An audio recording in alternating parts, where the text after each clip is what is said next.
Tengan todos ustedes muy buenas tardes. Los saluda Claudia Morales de la División Musical aquí en la Librería del Congreso de Estados Unidos. Con motivo de la celebración de la herencia hispana, tenemos hoy día un invitado muy especial, que no solo tiene una contribución con la música, sino con la cultura latina. Tengo aquí a mi lado al maestro pianista, compositor, fundador y líder de la histórica banda Iraquere, ganador de 6 Grammys y 3 Grammys latinos, dentro de muchas otras cosas más. El maestro Chucho Valdés. Hola. Chucho, bienvenido. Muchas gracias. Es un honor tenerte acá, yo soy emocionadísima. Es un honor que me hayan invitado a este maravilloso lugar. Qué bueno tenerte aquí. Previamente que hemos venido acá, te hemos llevado a ver un poco de la colección, hemos visto un poquito de Mozart, los manuscritos, Gershwin. Cuéntanos un poquito cuál es tu reacción frente a estos maestros, ver sus escrituras de puño y letra, como se diría antiguamente, ¿no? Sí. ¿Cómo te sientes? Mira, en ese sentido me voy atrás. O sea, cuando yo empecé a estudiar el piano de niño, tuve que estudiar las sonatas de Mozart, las sonatas de Beethoven, Gershwin, el Rhapsody in Blue. Pero bueno, cuando uno tiene esa edad, ¿no? Y es un soñador como todavía lo sigo siendo, ¿no? Piensa, ¿cómo habrán escrito? ¿Cómo sería su caligrafía? Y te remontas como a unos sueños, ¿no? Como que imposibles. Que es imposible, ¿no? Realmente para mí en ese momento pensar que algún día podría tener ese honor, ¿no? De poder ver esa escritura. Y hoy ha sido el día que he podido lograr ese sueño, ver el pulso, como escribían. Y es muy emocionante, realmente es muy emocionante. Y también es como que uno los humaniza, ¿no? Porque cuando uno va estudiando con los años, los siente como esos maestros que están ahí en un lugar en el cielo, que no son realmente humanos, ¿no? Pero cuando uno lo ve, la escritura, uno siente la conexión, tremenda. La humanidad, ¿no? Inclusive las rectificaciones, porque cuando yo he escrito música, he escrito cosas, bueno, yo me la paso escribiendo, y entonces he dicho, esto podría mejorarlo.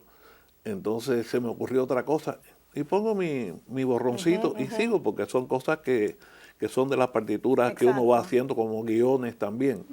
Y ahora me doy cuenta que ellos habían hecho eso mismo. Yo decía, no, pero ellos lo hacían de otra forma. No, así mismo lo hacían y después completaban las partituras ya con todas las ideas. Eso es increíble. Es exacto, la conexión humana que hay en eso. Sí, ahí está el ser humano, está ahí en ese rasgo. Exacto, en el error también, ¿no? En la corrección. Por supuesto, en la corrección. Y qué bonito lo que me cuentas, cómo uno se va inspirando y va tomando esos ejemplos de los maestros que vienen de personas que nos han influenciado. Y yendo un poquito tu vida, he podido, viendo en la colección, seguirte un poquito la pista. Y llegamos me voy contigo a tu infancia, hablando de maestros, tu padre, Bebo Valdés. Sí, mi padre. Tu casa, una casa de música, tu madre cantante. Sí. Bebo, un pianista muy activo, genial. Activo, genial. Chucho, un niño en los años 50, un niño joven, un niño pequeño en La Habana, en Cuba. Cuéntanos un poquito, recréanos, cómo era la casa de Chucho, donde la música era un elemento esencial, calculo, en tu familia. Era un elemento esencial, porque mi padre, bueno, ha sido una de las grandes figuras en la historia de la música cubana. Mi mamá, Pilar, cantante. Entonces todo era música, pero bueno, ver cómo tocaba mi padre, ¿no? Yo a esa edad ver las cosas que hacía mi padre, inclusive como papá estudió Rhapsody in Blue para tocarla en Tropicana, verlo con Mozart, ver todas esas vivencias, ¿no? Era una escuela. Yo iba al conservatorio de música, pero en mi casa era otra escuela de música también. Me imagino. Y mi inspiración realmente fue de mi papá, el Bebo, porque me enseñó mucho, muchísimo. Tu primer maestro. Mi primer maestro. Y hablábamos muchísimo de todas estas cosas, de Gershwin, porque Gershwin también tiene canciones muy hermosas y él las tocaba y me las enseñaba. Y es una de las razones por lo que yo estaba interesado, además de todo lo que he visto, era Gershwin también, por su obra, por sus cosas tan hermosas. El legado de Gershwin es para siempre. O sea, digamos que también te conectas con Gershwin a través de tu padre. Sí. O sea, él es como una ventana que te hace ver autores y compositores que vienen a ser parte importante de tu vida como músico. Como no. Yo recuerdo la sonata, la primera sonata que yo toqué de Mozart, la toqué a los 9 años. En un concierto toqué la sonata en do. Y también toqué una sonatina de Beethoven. Y todo eso eran sueños, porque uno veía eso como cosas así que espaciales, ¿no? Que estos hombres han sido geniales, lo son y lo serán, y son una escuela. Pero ver su escritura ya es otra historia. Es otra cosa. Sí. Y Chucho, siguiendo nuevamente tu huella, he encontrado conexiones también contigo y tu familia. He encontrado composiciones de tu padre. Sí. Le veo aquí mismo en la biblioteca. Y te he traído algunas, a ver si las recuerdas. Mira, tengo estas acá. Sí, Huempa. Y esa es una composición que yo me acuerdo. La Copla Guajira. Esto es de los años 50. Esta es... el Perico Cimarrón. Esto es de las primeras cosas. Esto es un tema que se popularizó mucho en la radio allá en Cuba. Rareza del siglo es un estándar de mi papá. Sí. Eso es acá. Wow, tienen cosas increíbles ustedes. Es que he encontrado, esto es una muestra solamente. Tenemos una caja completa de composiciones de Bebo. Esto, madre mía. Wow. ¿Qué vamos a comer? ¿Qué vamos a comer? Pero ya eso es anterior, eso es anterior. Ay, mi madre. Yo me acuerdo cuando yo era niño. Así. Sí, que esto lo tocaba, lo grabaron muchos cantantes. No, yo realmente me emociono porque gran parte del trabajo y lo más bonito tal vez es justamente tener esa conexión y ir viendo y esas cosas que son tan únicas, ¿no? Y poder acercarnos a tu vida y a tu padre a través de la música. Es algo bien especial, bien particular. Pero ustedes tienen cosas que yo no tengo. Así. Ahora mismo que vamos a comer, yo no. Yo me lo sé de memoria porque yo se lo oía. El Perico Cimarrón, eso fue la etapa primera de Bebo. La primera. Y cuéntame, hablando de Bebo, de tu padre, hablando de esa historia, Calle 54. Ah, bueno. Ya eso fue mucho después. Mucho después, fue año 2000. Sí, en Calle 54, realmente a mí me habían propuesto participar, ¿no? Pero la idea fundamental de Trueba era que yo tocara en dúo con Michel Camilo. Ah, ok. Y yo sabía que mi papá estaba ahí en la película. Entonces yo le dije a Trueba, mira, si está mi papá... Oye, yo he tocado mucho con Michel y es un pianistazo, ¿no? Pero yo quisiera tener la oportunidad de poder tocar con mi padre, que hace años que nosotros no tocamos juntos. Entonces, Trueba estuvo de acuerdo y entonces vino la idea que tocáramos juntos. En dúo, la comparsa. Claro, y mira que la encontré acá también. Sí. Y esta foto es preciosa. Es que esta foto es lindísima. Y mira. Esta foto es increíble. Acá está la comparsa. Y esta foto, la que más me gusta a mí, es esta de acá. Ah, esa foto. Bueno, eso fue el día de la filmación, que por cierto fue toma única. Eso es lo que vi. Toma única. Y eso era irrepetible. Y mira esta foto de acá. Esta es preciosa también. Es linda. Wow. Y ese video de la comparsa, que yo lo puedo ver 1000 veces, la verdad. Y las 1000 veces me emociono de ver cómo ustedes se miran, cómo se comunican. Hacía años que no tocábamos juntos. Y estábamos haciendo realmente en ese momento nosotros no estábamos ni allí, para nosotros no estaban filmando, estábamos en la casa, haciendo lo que hacíamos cuando yo era un niño. Entonces era muy emocionante porque hacía años que no tocábamos juntos. Y la conexión nuestra ya venía de atrás, solamente con mirarnos sabíamos para dónde íbamos. Y entonces él se reía cuando iba a hacer una cosa y yo sabía lo que iba a hacer y yo le hacía así con la cabeza. Y si yo sé lo que estamos haciendo y yo sé cómo vamos a terminar y todo. Fue sencillamente mágico. Es que entonces se puede ver en el video Mágico. la mirada, y justamente la cámara qué buena porque les capta a ustedes Muy las buena, miradas, sí. esa intimidad, esa comunicación, y me daba risa porque también él te dirigió, él Con tomó, los ojos, sí, con la mirada, así, así. y después también te dice un momento ¿no? Que Sí, al piano, final piano, sí, vamos a sí, bajar, sí, sí, vamos sí, a bajar, sí, vamos a sí, bajar, vamos a bajar. Sí. Muy lindo, una Sí. experiencia muy bonita y bueno, para lo que el recuerdo que queda y Uf. la grabación. Ahí está, Ahí está en la está. historia. Y siguiendo el recorrido, vámonos a tu relación con Max Roach.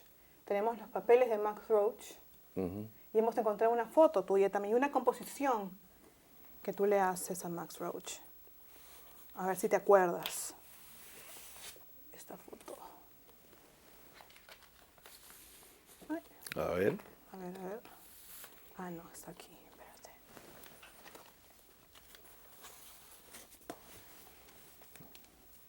Ustedes tienen cosas que yo no tengo. Es que ese es el encanto estar aquí. No, es súper encanto, madre mía. Bueno, es que imagínate que Max Roach, cuando se habla de la historia de la batería o el drums, en el jazz, él está entre los primeros. Él fue, Eso fue en La Habana. esto fue en La Habana, En el 80 y tantos, ¿no? 89, Claro, en el festival. en el Festival de Jazz. Ajá. Y entonces él subió y tocó con Irakere, además. Y para mí era emocionante ver a Max Roach. Yo todos los discos de Max Roach, con Clifford Brown, con sus propias experiencias, un innovador increíble. Y, óigame, esas son cosas que se dan una sola vez en la vida. Pude conocerlo, hicimos muy buena amistad. Inclusive cuando yo tocaba en Nueva York, en el Vanguard, Max iba y a escucharnos y conversábamos mucho y aprendí mucho con él. Ah, qué Mucho, bonito. mucho. Qué bonita historia. Sí. Y te voy a enseñar que yo pensaba que estaba acá, pero no está. Pero tengo una composición tuya que se llama Bloque, que tú le dedicas a él. Ah, no, La no, percusión. no, ya sé lo que hay. Y yo no sé cómo tienes eso. Yo no sé cómo viene eso. Mira, yo tenía un tema, o tengo un tema para los iraqueres que se llama Estela, Pete Ya. y Ronnie. Ajá. Estaba dedicado a los dueños del club Ronnie Scott en Londres. Yo trabajé por muchos años ahí. Entonces, en ese tema, yo escribí un bloque que era como dos coros, decimos, ¿no? Dos vueltas, pero solamente a la percusión. Exacto. Bien complicado. Exacto. Entonces, cuando Max escuchó, me dijo, mira, Chucho, cópiame este bloque porque se lo quiero enseñar a mis alumnos. Entonces, yo saqué el bloque y se lo entregué a Max. Así y él es se la lo llevó. historia. Esta es la real historia. Ah, qué gracioso, porque dice, ¿no? Para Max, Sí. con mucho cariño. Sí, con todo mi amor. Qué bonita historia. Pero eso solamente se puede saber hablando, ¿no? Hablando de de otra esto. manera, ¿cómo se sabe la Nunca historia? había hablado de esto. nunca, aquí. nunca. Chucho, no puedo dejar de hablar contigo sin hablar de Irakere, ¿no? Wow. Es imposible no comentar, no hablar que otros músicos le dicen que era la Universidad de Irakere, ¿no? Que muchos de ellos no se sentían que estaban en el nivel musical como para tocar, pero empezaban y ahí empezaba ese camino educativo que tenían contigo, ¿no? Cuéntame tú, mirando hacia atrás, ¿cuál crees que es el legado de Irakere a la música? Mira, ahora puedo decirlo. Cuando lo estábamos haciendo lo que queríamos hacer, lo que pensábamos que debíamos hacer, pero sin ningún tipo de pretensiones. Claro. Yo quiero componer y hacer las cosas como yo siempre pensé desde que estudiaba hasta que llegué a tener Irakere. Pero también tengo que decir que si no hubiera tenido los músicos que formaban Irakere, hubiese sido imposible. Si no hubiera estado Jorge Barona, Paquito Rivera, Arturo Sandoval, Carlos Averoff, Oscar Valdés, Carlos Emilio Morales, Carlos del Puerto, Enrique Pla, Jorge el Niño,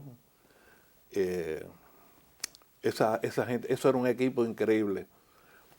Pero nosotros ensayábamos 6, 7 horas diarias por placer, no por obligación. Entonces, Irakere realmente fue un concepto que creó un punto de partida para otra visión de lo que era la música afrocubana. Primero era irnos tomando los elementos del jazz y del jazz más moderno, irnos a la raíz africana y sacar todos los ritmos, sacar los instrumentos, inclusive la lengua de los yorubá, el lucumí, y hacer esa fusión, ¿no? Que resultó increíble. Hasta el momento nadie había hecho nada ni parecido. Y también después pensamos en meternos en la música bailable cubana. Nunca se había usado el tambor batá para la música bailable. Y entonces yo compuse un tema que se llama Bacalao con Pan, que sigue siendo un estándar y lo será por siempre, donde por primera vez se mete el tambor batá en la música popular bailable y se usan escalas pentáfonas en la introducción.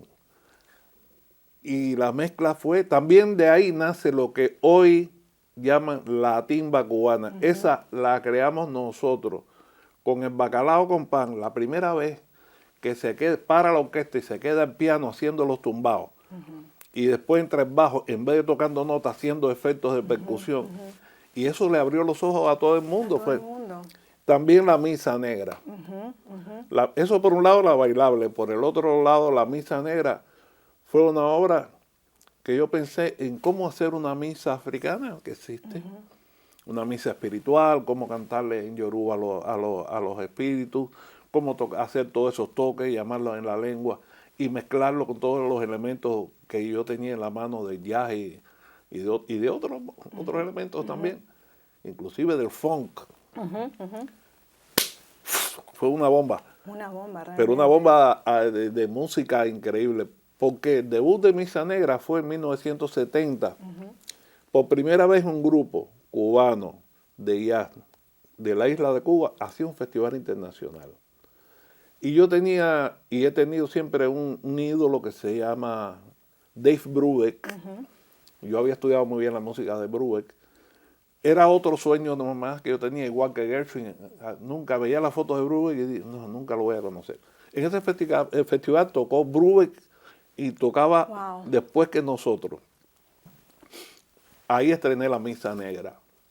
Pero imagínate, nosotros muy nerviosos, primera vez que tocábamos en un gran festival. Y Brubeck, cuando yo estaba haciendo mi solo, siento algo y miro atrás y estaba parado en la cortina escuchándome. Cuando terminamos, el aplauso del público fue un standing ovation, pero un standing ovation de esos increíbles. Y nos pidieron que tocáramos más.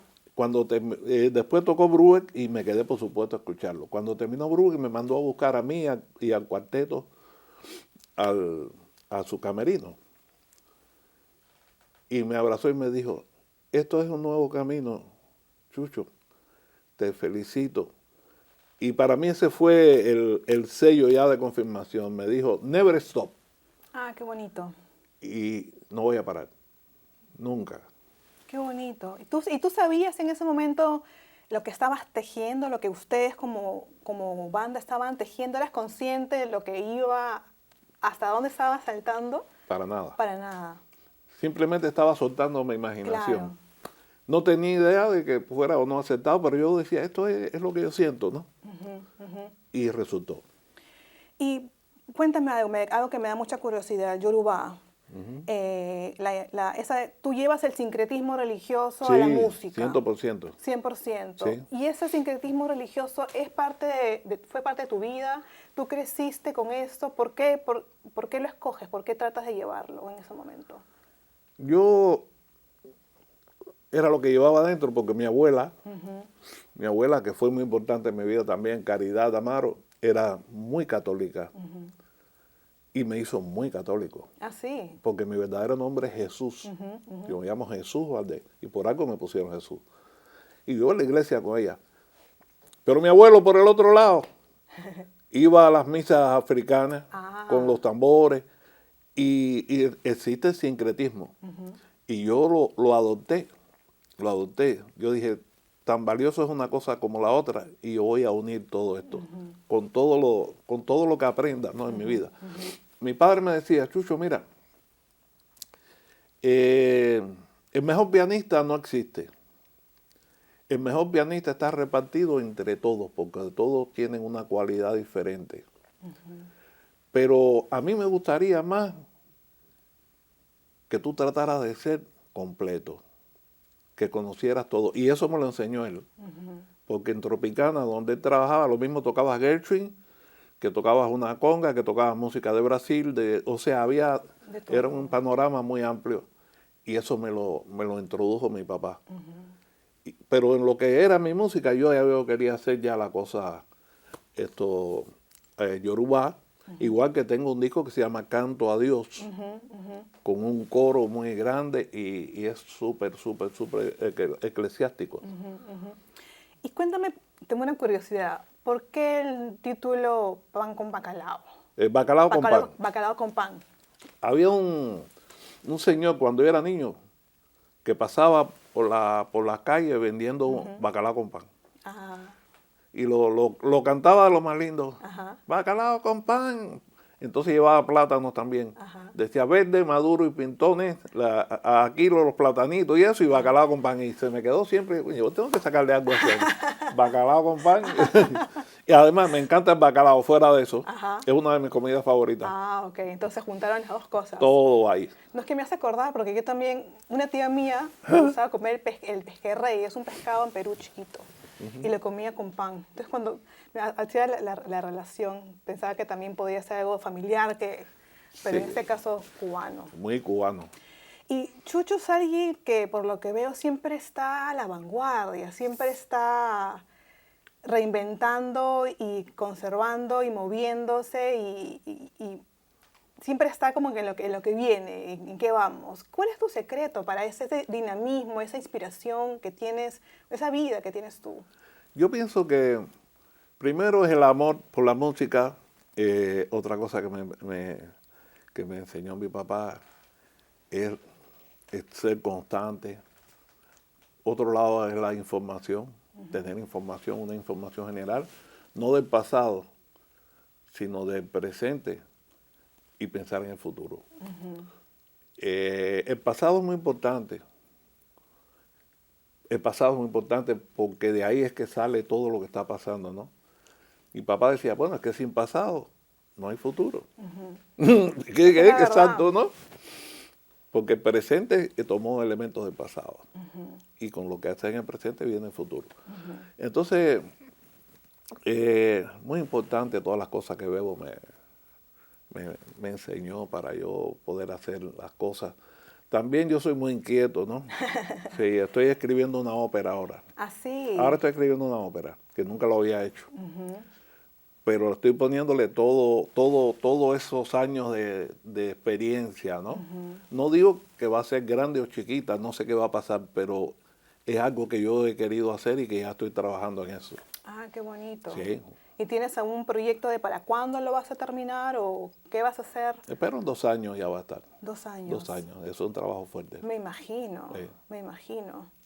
Y Chucho, tú ahora, en este momento de tu vida, con todo este recorrido que has tenido, ¿qué tú le dirías a las nuevas generaciones, a los nuevos músicos, a los chiquititos y a los que se están haciendo?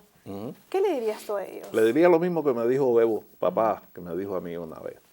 Yo tenía en esa época 9 años y ya yo tocaba bastante ya a los 9 años. Yo tuve un contrato para Tropicana a los 10 años, pero no lo aceptamos. Un día vino y me abrazó y me dijo, de verdad que tú vas a seguir la música, ¿no? Yo le dije, claro, papá. Entonces me dijo, yo sé que lo estás tomando en serio, pero tómalo serio.